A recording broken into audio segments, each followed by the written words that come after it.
మా అయ్యగారి కూతురు కీర్తి. ఓ నమస్తే. ఇది తర్వాత చూపించే సరే రండి నా ఎంబడి రండి. నన్ను చూసి నేనే కీర్తి అనుకుంటున్నాడే. అనుకోని బాడీగార్డ్ చాలా స్మార్ట్ గా ఉన్నాడే.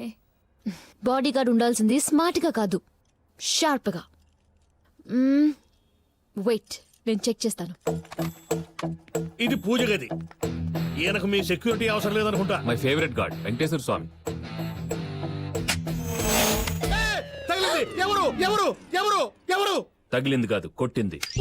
అంటే శత్రువులు అప్పుడే ఎంటర్ అయిపోయారా? షార్పే.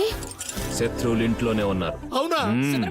అమ్మా బాబు మిగతా నువ్వు చూసుకో. స్వామి కాపాడు స్వామి. ఏడే ఎక్కడున్నాడు? హలో ఇటీ, ఎవరు నువ్వు? యాక్చువల్లీ వీళ్ళ వర్క్ షాప్ లో పనిచేస్తాను. పని చేసేదానికి ఇంత ఓవర్ యాక్షన్ అక్కర్లేదు. అయినా ఎక్కడేం పని నీకు? అది మీరున్న అమ్మాయి గారు ఇప్పటిదాకా బాడీ గార్డ్ ని చూడలేదు, చూడ్డానికి వచ్చాం. ఈ రోజు నుంచి వితౌట్ మై పర్మిషన్ ఎవరు పడితే వాళ్ళు ఎక్కడ పడితే అక్కడ ఎంటర్ అవటానికి వీల్లేదు. అమ్మాయి గారు ఇలాంటి వాళ్ళు వెంటేసుకొని తిరగద్దు ఫర్ సెక్యూరిటీ రీజన్స్. ఓకే